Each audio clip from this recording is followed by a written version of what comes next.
નમસ્કાર દર્શક મિત્રો, મંતવ્ય ન્યૂઝમાં આપનું સ્વાગત છે। અમારા લોકપ્રિય કાર્યક્રમ મારો અવાજ સાથે હું છું હિનલ। કાર્યક્રમની શરૂઆત કરીએ। કેન્દ્ર સરકારે સાંસદના પગારોમાં 24% વધારો કરવા અંગેનું જાહેરનામું બહાર પાડ્યું છે। આ મુજબ હાલના સભ્યોને હવે દર મહિને 1,24,000 રૂપિયાનો પગાર મળશે। પહેલા તેમણે દર મહિને 1 લાખ રૂપિયા પગાર મળતો હતો, ત્યારે આ જ મુદ્દે ગુજરાતની જનતાના મંતવ્ય જાણીશું। સૌપ્રથમ તો વડોદરાની જનતા પાસેથી જાણીશું કે સાંસદોના પગાર વધારાને લઈને તેમનું શું કહેવું છે। આવો સાંભળીએ। વિશ્વની સૌથી મોટી લોકશાહી એટલે ભારત દેશની લોકશાહી અને ભારત દેશની અંદર આમ જનતાનું પ્રતિનિધિત્વ કરનાર લોકસભા અને રાજ્યસભાના સાંસદોના પગારના ભથ્થામાં વધારો કરવામાં આવ્યો છે। 24% જેટલો વધારા સાથે વર્તમાન સાંસદો અને જે લોકો પૂર્વ સાંસદ તરીકે પોતાનું કાર્યકાળ પતાવ્યા છે તેવા તમામ સાંસદોનું જે ભથ્થું છે તેમાં નોંધપાત્ર વધારો કરવામાં આવ્યો છે। ત્યારે આ વધારો કેટલો યોગ્ય છે અને આ વધારાને લઈને વડોદરાની આમ જનતાના શું મંતવ્ય છે તે જાણવાનો પ્રયાસ કરીશું। અહીં મહત્વપૂર્ણ બાબત એ પણ છે કે સાંસદ સામાન્ય રીતે જનપ્રતિનિધિત્વ કરતા હોય છે, ત્યારે સાંસદને જે મળવાપાત્ર પગાર છે એ પગારની સામે જે વધારો થયો છે તેને લઈને આ તમામ લોકોના શું મંતવ્ય છે તે જાણીશું। સૌથી પહેલાં આપણી પાસે આવીશ। એક તરફ મોંઘવારીનો આંક વધે છે, જીડીપીને લઈને પણ લોકો અસમંજસમાં છે, તેવા સમયે સાંસદોનો પગાર વધાર્યો છે। શું કહેશો આપ સાંસદોના પગારને આપ કેવી રીતે જુઓ છો, જે વધારો થયો છે તેને? ગુજરાતીમાં કહીશ તો દલા તલવાડીની વાડી એટલે મન ફાવે એ રીતના પોતાની વાડીમાંથી ફળ ખેંચી લેવાના। લોકશાહીમાં લોકોનું પ્રતિનિધિત્વ કરતા, લોકોના વડે ચૂંટાયેલા લોકો જ્યારે પોતાની મનસુબી પ્રમાણે જ્યારે વધારો કરી બેસતા હોય, ત્યારે મધ્યમ અને ગરીબ વર્ગમાં જે મજદૂરો હોય કે મજદૂરો જે પરસેવાની મહેનત પાડી રહ્યા છે, આ ગુજરાતની વાત કરીશું કે સેન્ટ્રલની વાત કરીશું, આજે સંસદ સભ્યોનો રાજ્યસભાના સાંસદોનો જે પગાર વધારાની વાત આવી છે, એક પોતે કરેલી ચોરીનો એક પર્દાફાશ છે। કેમ કે મજદૂર વર્ગ જ્યારે કામ કરતો હોય ત્યારે એને લઘુત્તમ વેતનની વાત આવતી હોય, કોઈ સરકારી કચેરી હોય એમાં આઉટસોર્સિંગની વાત આવતી હોય, ત્યારે લઘુત્તમ વેતન જ્યારે જીડીપીના તમે મોંઘવારીના આંક પ્રમાણે આજે એમને મળતો નથી। કેટલાય પ્રતિનિધિઓ લોકસેવકોએ જ્યારે માંગણી કરી હોય, લોક નેતાઓએ માંગણી કરી હોય કે આ મજદૂરોનો પગાર વધવો જોઈએ, ત્યારે લઘુત્તમ વેતન પર કોઈ ધ્યાન આપવાનું છે। સરકારી વહીવટી તંત્રના અધિકારીઓ જેની હુકુમતમાં વાત આવતી હોય એ પણ કોઈ નિર્ણય કરી શકતા નહીં, પણ ચૂંટાયેલી પાંખના લોકો પોતાની મરજી પ્રમાણે આ સંસદનો પગાર વધારી તો એક ખોટી બાબત છે। ચોક્કસથી જે રીતે ભાઈએ કીધું પ્રમાણે કે શોષણ થઈ રહ્યું છે સરકારી સિસ્ટમની અંદર, જે લોકો ફરજ બજાવે છે, જે સરકારની સિસ્ટમનો એક ભાગ છે, એવા કર્મચારીઓના પગારમાં જ્યારે વધારો આવે ત્યારે આંદોલનનો માર્ગ લેવો પડે। ગુજરાતમાં પણ અત્યારે આંદોલન ચાલી રહ્યું છે વિવિધ માંગણીઓ, અને એક તરફ સાંસદોનો પગાર વધી રહ્યો છે, અને આ તમામ સાંસદો સંસદમાં એકબીજાની સાથે વિરોધ પક્ષમાં કે શાસક પક્ષ તરીકે કામ કરતા હોય છે, પણ જ્યારે પગાર વધારાની વાત આવે છે ત્યારે તમામ એક થઈને એને આવકારે છે। આપ શું કહીશો? વાળ જ ચીભડા ગળે તો ફરિયાદ કોને કરવી? એકચ્યુઅલી હાલના જે સાંસદો છે એ અને પૂર્વ જે સાંસદો છે એ લોકોને 24% ટીએડીએમાં વધારો કરી દીધો છે, એમના પગારમાં વધારો કરી દીધો છે, જે કરોડો રૂપિયાનો બોજો આમ જનતા પર આવશે।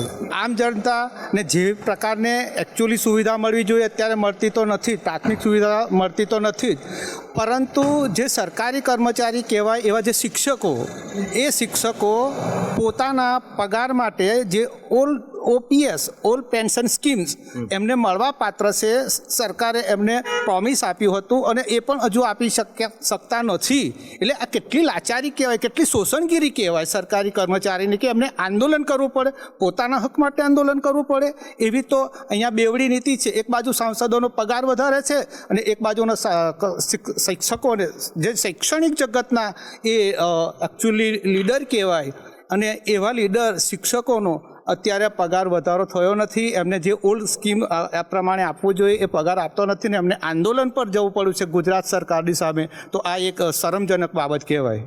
ચોક્કસથી આપણી પાસે આવી છે સૌથી મહત્વની વાત છે, શિક્ષણ હોય, આરોગ્ય હોય કે પછી અન્ય એવી પાયાની સુવિધાઓ હોય જે પૂરી પાડવામાં સરકારની બેવડી નીતિ ચોક્કસથી દેખાય છે। કેટલાક રાજ્યોમાં કોન્ટ્રાક્ટ બેઝ નોકરીઓ છે, તો કેટલાક રાજ્યોમાં ઓલ્ડ પેન્શન સ્કીમનો અમલીકરણ પણ છે। જ્યારે વન નેશન વન ઇલેક્શનની વાત થતી હોય તેવા સમયે સાંસદોનો પગારમાં ભથ્થામાં વધારો થાય છે। આપ આખી ઘટનાને કેવી રીતે જુઓ છો?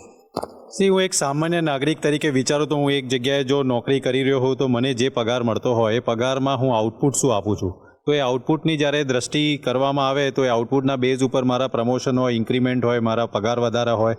અહીંયા જ્યારે આપણે લોકોની સેવામાં જે પ્રતિનિધિઓ સંસદમાં જઈને ઊભા રહે છે ત્યારે એ લોકો હંમેશા પ્રજાના માટેના જે પૈસા ખર્ચવાના એમાં હંમેશા એવું કહેતા હોય કે અહીંયા ખોટો ખર્ચો છે, અહીંયા ખોટો ખર્ચો છે, અને પૈસા બચાવવાની વાત કરે. વન નેશન વન ઇલેક્શનનું તમે જે રીતના કીધું કે ભાઈ વન નેશન વન ઇલેક્શન લાવવાથી ટેક્સ પેયર્સના પૈસા પર ભારણ ઓછું થશે. તો આજે જે લોકોના બી પગાર વધારા થયા છે એક સાથે બધાના થઈ ગયા છે. શું બધાના પરફોર્મન્સ સરખા છે?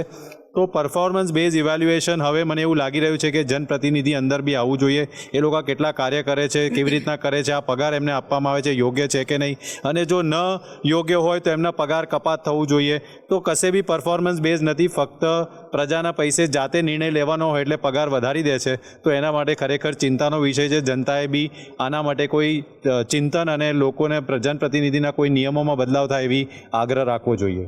સામાન્ય રીતે કોર્પોરેટ વર્લ્ડ છે, કોર્પોરેટ સેક્ટર્સ હોય ત્યાં આગળ એવું કહેવાય છે કે પરફોર્મન્સ બેઝ પેડ કરવામાં આવતા હોય છે ને એટલા જ માટે સીઈઓથી લઈને એમડી કે એમડીથી લઈને જે એડમિન છે ત્યાં સુધીની પોસ્ટ હોય છે પ્રમાણે પગાર ચૂકવવામાં આવતા હોય. જ્યારે પ્રતિનિધિત્વ કરતા હોય ત્યારે શું સાંસદોનું પરફોર્મન્સ ન જોવાવું જોઈએ, અને જોવાવું જોઈએ તો શું એ પ્રમાણે ચૂકવણું કરવું જોઈએ? શું કહીશો? આપણા ગુજરાતીમાં એક કહેવત છે કે ઘરના છોકરા ઘંટી ચાટે અને ઉભત તેને ત્યાં આટો. કારણ કે જે પ્રકારે આજે સાંસદોનો પગાર વધવાની વાત કરી છે, પરફોર્મન્સ તો આ લોકોનું કશું જ નથી. આજે પણ વડોદરા શહેરની કે ગુજરાતના લોકોનું શોષણ થઈ રહ્યું છે. શોષણ એટલા માટે કે જ્યારે તમારે કોઈ પણ કામ કરવું હોય કે કોઈનો પગાર વધારો કરો કે કોઈ પણ નવું કામ કરવું હોય ત્યારે આજે પણ વડોદરા શહેરમાં મહાનગરપાલિકાને પૈસાની સુવિધા નથી કે પૈસા તિજોરી પર ભારણ જેવું કહેવામાં આવે છે. પણ જ્યારે કોઈ નેતા જે જનપ્રતિનિધિ છે કે જેને લોકોની સેવા માટે ચૂંટાયેલો છે, આજે પણ આ બધા સાંસદોને બધી બહુ લક્ઝરી મળે છે, એરફેર મળે છે, મેડિકલ સુવિધા મળે છે, ઓફિસનો ખર્ચો મળે છે, આનો સિવાય ઘણા બધા ખર્ચા મળતા હોય છે. પણ જે પ્રકારે ખર્ચાની સાથે સાથે જે પ્રકારે લોકોને સુવિધા મળવી છે, આજે એમની પાસે કોઈ પણ બીજું કોઈ કામ હોય તો તિજોરી પર ભારણ છે, અને ભારણના લીધે લોકો પરના ટેક્સના પૈસા ટેક્સ પર વધારો મૂકવામાં આવે છે. પણ જ્યારે આ સંસદો છે કે જે કંઈ નેતાઓ છે એના પર જ્યારે આવું કંઈક પ્રકારે પગાર વધારો કરવામાં આવે છે ત્યારે સરકાર પાસે પૈસાઓ છે. પણ જ્યારે યુવાનોની વાત કરું, આજે ગુજરાતમાં બેરોજગારી છે, યુવાનોને બેરોજગારી છે, કોન્ટ્રાક્ટ પદ્ધતિ છે, કોન્ટ્રાક્ટના નામે લોકોનું શોષણ કરવામાં આવે છે, ત્યારે એમની પાસે પગાર ચૂકવવા માટે નથી.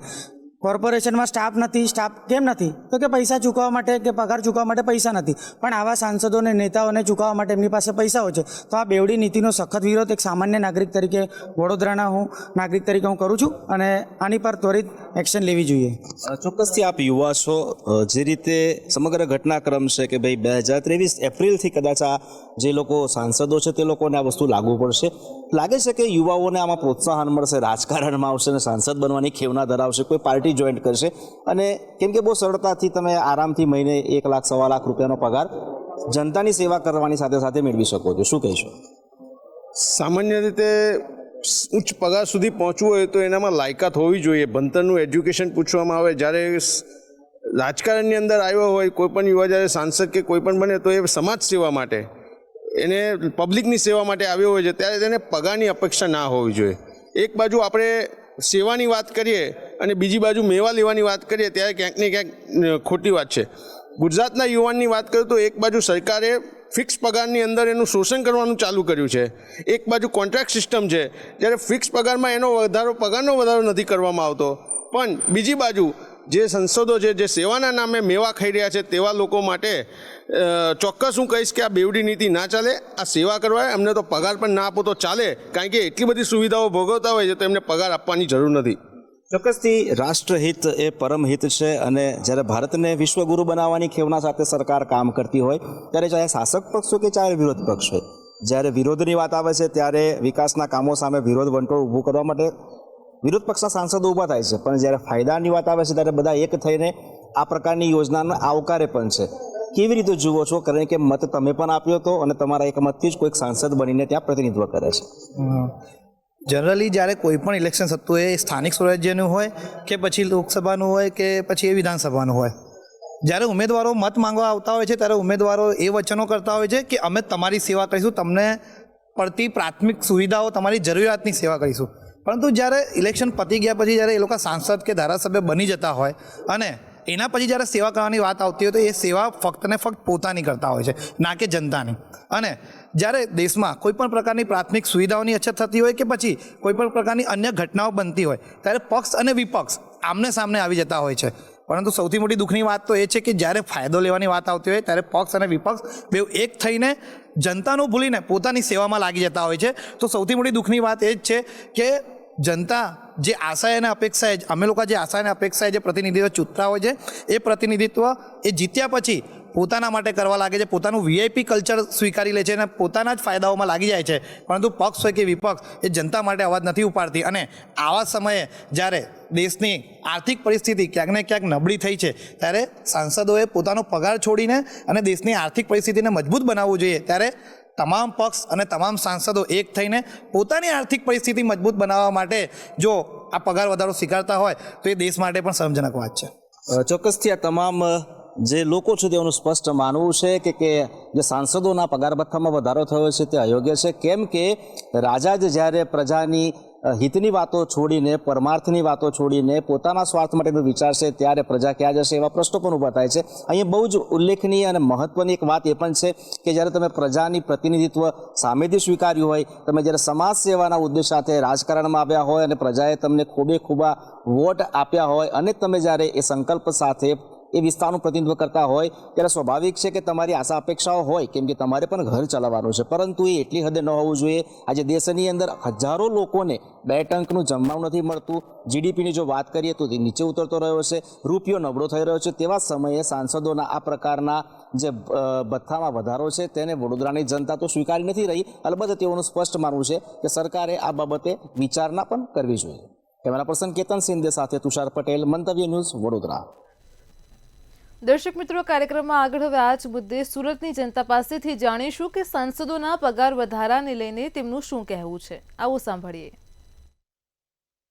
આમ તો એક બાજુ આશા વર્કરોના પગાર વધારાની જે માંગણી છે એ પેન્ડિંગ સરકારમાં બોલે છે, બીજી બાજુ રોજગારીનો મુદ્દો ઊભો છે તો ક્યાંક મોંઘવારીનો માર પડે છે. પરંતુ આ તમામની વચ્ચે જે વધારો થયો છે એ સાંસદોના પગારમાં વધારો થયો છે. તો આ સાંસદોના પગારમાં જે વધારો થયો છે એને લઈને લોકો શું વિચારે છે, ત્યારે મંતવ્ય ન્યૂઝ ચેનલની ટીમ અત્યારે પહોંચી છે કેટલાક મહાઅનુભવો પાસે. આપણે લોકોથી વાત કરીને જાણીએ એમનું શું કહેવું છે. ધર્મેશભાઈ, શું કહેશો તમે? જે રીતના એક બાજુ મોંઘવારીનો માર, બીજી બાજુ હજારો લાખો જે કામદારો હોય છે પગાર વધારાને લઈને, ભડતાને લઈને માંગણી કરતા હોય છે, તો ત્યાં જ સાંસદોના પગારમાં, વેતનમાં કેન્દ્રીય સરકાર દ્વારા વધારો કરવામાં આવે છે. શું માનો છો? હું ચોક્કસ એવું માનું છું કે સાંસદોના ભથ્થામાં બિલકુલ વધારો ન થવો જોઈએ. ભથ્થું જે છે એ યોગ્ય છે અને જે એક્સ સાંસદ છે એમનું પણ ભથ્થું વધાર્યું છે તો એ ન થવું જોઈએ. દેશના લોકોની સ્થિતિ એટલી સારી નથી. ખાસ કરીને ગુજરાતની આપણે વાત કરીએ તો જે કોન્ટ્રાક્ટ પદ્ધતિથી જે નોકરિયાતોને રાખવામાં આવે છે એમનો પગાર ખૂબ ઓછો છે. પોલીસનો પણ પગાર ખૂબ ઓછો છે અને કોન્ટ્રાક્ટ પદ્ધતિવાળા વ્યક્તિઓનું શોષણ ગુજરાતની અંદર થઈ રહ્યું છે, અન્ય રાજ્યમાં પણ થતું હશે. સાંસદોને એવી કોઈ તકલીફ નથી, પરંતુ આ સાંસદો પોતાનો કાયદો ઘડવાવાળા પણ પોતે લોકો છે અને કાયદાની અમલ કરવાવાળા લોકો પણ પોતે છે. એમને આ દેશમાં કહેવાવાળું કોઈ નથી, એટલે જે એમને મજા આવે એવા નીતિ નિયમો બનાવે અને પોતાનું ભથ્થું વધારવું ઘટાડવું એ એમના જ હાથમાં છે. એટલે કોઈ એમને કહેતા નથી. હું ચોક્કસ એવું માનું છું કે સાંસદોનું કે નેતાઓ જે પણ હોય એમના ભથ્થા વધારવાની જરૂર હાલ 2-5 વર્ષ પૂરતી નથી. લોકોની જે તકલીફો છે એના માટે પ્રોબ્લેમ સોલ્વ કરવાની જરૂર છે. શું લાગે છે જે લોકોની તકલીફો છે એના માટે સાંસદો પૂરતા પડે છે કે એ લોકોની તકલીફો સોલ્વ થાય છે ખરી, મુશ્કેલીઓ આસાન થાય છે ખરી? સાંસદો એમની રીતે એમના ક્ષેત્રમાં 100% બધા જ લોકો કામ કરે છે એવું નથી લાગતું, પરંતુ ઘણા બધા સાંસદો ઘણું બધું લોકોનું કામ કરતા હોય. પરંતુ સાંસદો હાલની જે પેટર્ન છે પોલિટિક્સની અંદર, જે પણ પાર્ટીમાં જુઓ, લગભગ આર્થિક રીતે સદ્ધર લોકો હોય છે અને સેવાનો જ્યારે માધ્યમથી તમે પોલિટિક્સમાં આવતા હો, આપણે જોઈએ છીએ આજથી 20, 25, 30 વર્ષ પહેલાં કે લોકો સેવા કરવા માટે પોલિટિક્સમાં આવતા હતા અને એ લોકોએ દેશમાં ખરેખર લોકોની જરૂરિયાત મુજબ સેવા કરી છે. આજે માત્ર ને માત્ર પોલિટિક્સ એક સાધન બની ગયું છે અને મેવા ખાવા માટે લોકો આવે છે અને તમામ આર્થિક રીતે સક્ષમ લોકો છે, એક પણ નબળો, ગરીબ કે તકલીફવાળો માણસ નથી. એટલે એમના જે ભથ્થાઓ છે એ ના વધવા જોઈએ એવું ચોક્કસ હું માનું છું. પણ મેં તમને કીધું એમ કે કાયદો પોતે જ બનાવે, અમલ બી પોતે કરે, તો એમને કોઈ કહેવાવાળું આ દેશમાં છે નહીં. લોકતંત્ર કહેવાની વાત છે. પબ્લિકની તમે રાય લો અને પછી તમે ભથ્થા વધારો તો હું ચોક્કસ માનું છું કે એ યોગ્ય છે. વાત તો સાચી છે, પબ્લિકની રાય પણ જરૂરી છે, કારણ કે કામ થયા છે કે નહીં એ તો પબ્લિકે જ બતાવી શકે છે. શું માનવું? જે 24% જે વધારો થયો છે એનો મતલબ એવો થયો છે કે ક્યાંક આપણા પર 24% મોંઘવારીનો વધારો થયો છે. ક્યારેક 2018થી જ્યારે મોદી સાહેબે એમના પર જે પેન્શન યોજના લાગુ કરી હતી ત્યારે આજે એમ જોવામાં આવે કે આજે કોન્ટ્રાક્ટ બેઝ પર જીવતા લોકો, જે મિડલ વર્ગ છે, જે 7 કે 8 હજાર પર જીવતા વ્યક્તિઓ, ત્યારે એ લોકોને કોઈ પીએફ કે આની તેની કોઈ જોગવાઈ નથી, જે પોતે પૂરી જિંદગીઓ કાઢી નાખે છે. તો આજે જરૂરિયાત છે ખોટી રીતે જે વધે છે એને કહેવામાં આવે છે કે પોલિટિક્સ એટલે રાજનીતિ એટલે કે સેવાના માધ્યમથી જે આવેલા નેતાઓ જ્યારે 5 વર્ષ પહેલાં જ્યારે એમ કહેતા હોય છે કે અમે સેવાભાવીઓ છે અને સેવા, તો કોઈ એક સાંસદ એવો મને બતાવો કે જે પોતાનું વેતન જતું કરે અને પોતાની સેવા રૂપે બતાવે. એમ આ 788 સાંસદમાંથી એક પણ સાંસદ મેં જોયો નથી કે જે પોતાનું વેતન જતું કર્યું હોય. ઉપરાંત આજે એ લોકોનું વેતન 50,000થી લઈને એટલે ઓછામાં ઓછું 10 લાખથી આજુબાજુ એ લોકોની ફેસિલિટી પૂરી થાય છે મહિનાની. 1.5 લાખ જેવું તો એ લોકોનું વાર્ષિક બિલ છે ફોનનું. તો વિચાર એ આવે છે કે સાંસદોને સેવા કઈ હિસાબે આપણે ગણવી આને?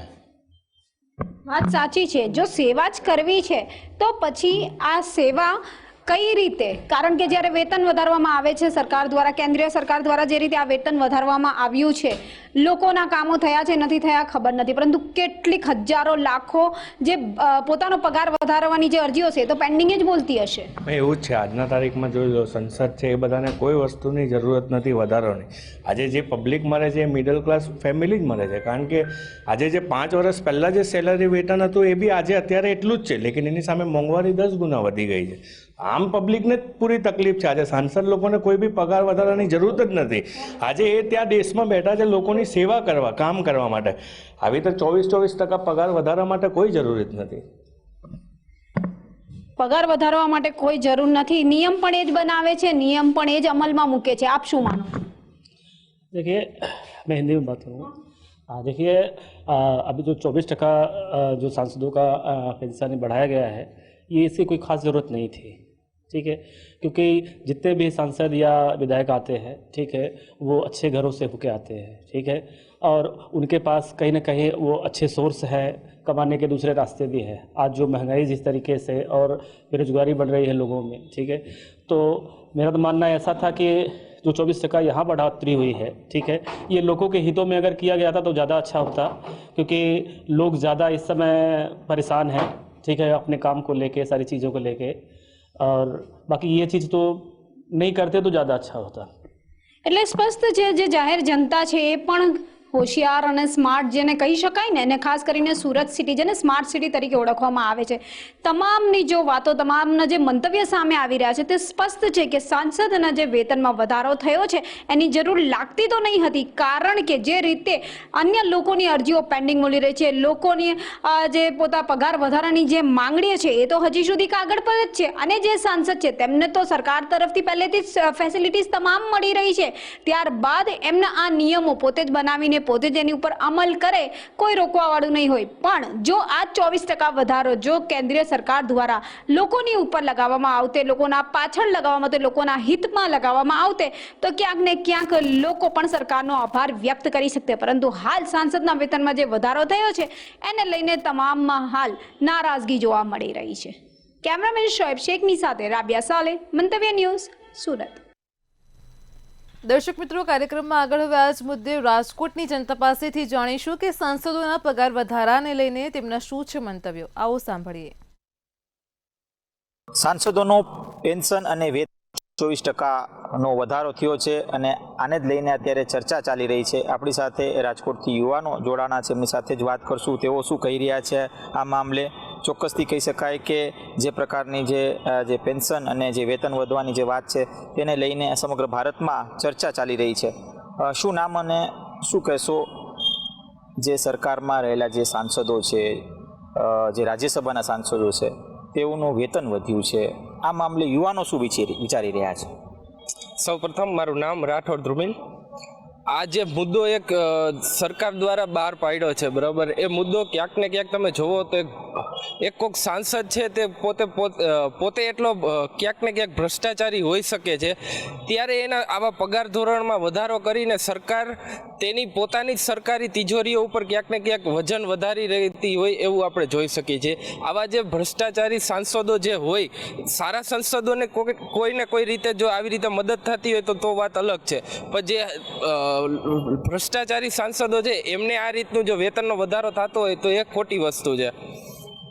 ક્યાંક ને ક્યાંક સાંસદોને જો આવી જ રીતે રકમ વધારો આપવાનો હોય તો સાંસદોને જે આપવામાં આવતી નાગરિકોની સેવા કરવા માટે જે આપવામાં આવતી જે રકમ હોય એમાં વધારો કરી અને જો એ સાંસદ પોતે એ રકમનો ઉપયોગ આપણી આસપાસ રહેલી જગ્યાઓમાં જો એનો ઉપયોગ કરે તો વધારે ક્યાંક ને ક્યાંક સારું કહેવાય. પણ તેમના જે આવી રીતે પગાર ધોરણમાં વધારો થઈ રહ્યો છે તો એ ક્યાંક ને ક્યાંક વ્યાજબી લાગતું નથી મને તો.